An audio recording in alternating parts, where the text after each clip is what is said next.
Alright, we're now 34 minutes into the build, and we're on about layer, I don't know, 25 or so, maybe 30.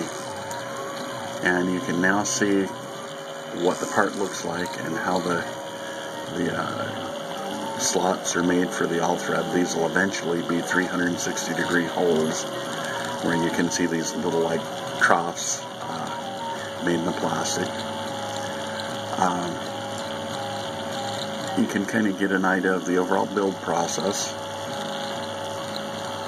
And let's see if we can get a little bit better picture of the part. A little bit about what I've done with my extruder and fan.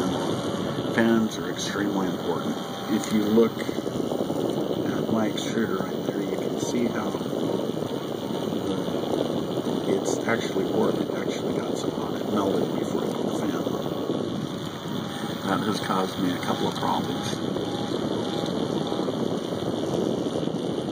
One of which is my extruder is no longer perpendicular to the build, which means I get kind of uneven plastic dispersal.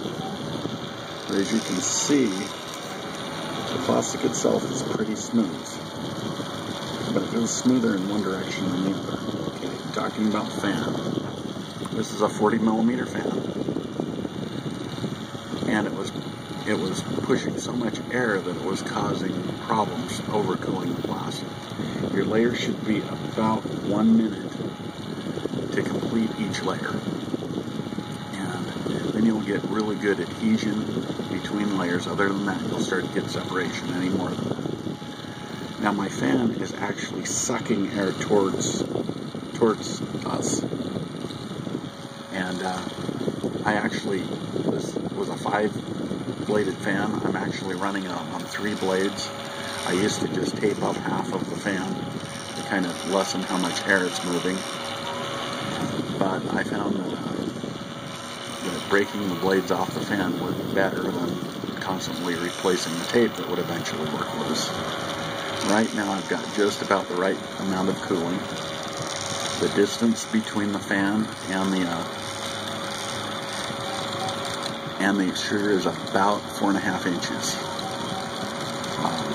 Anyway, I don't know if that'll help, but somebody out there is having trouble with their fan overcooling.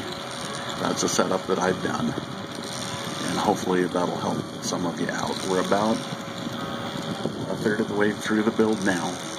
The next thing I'll show will be the bridging.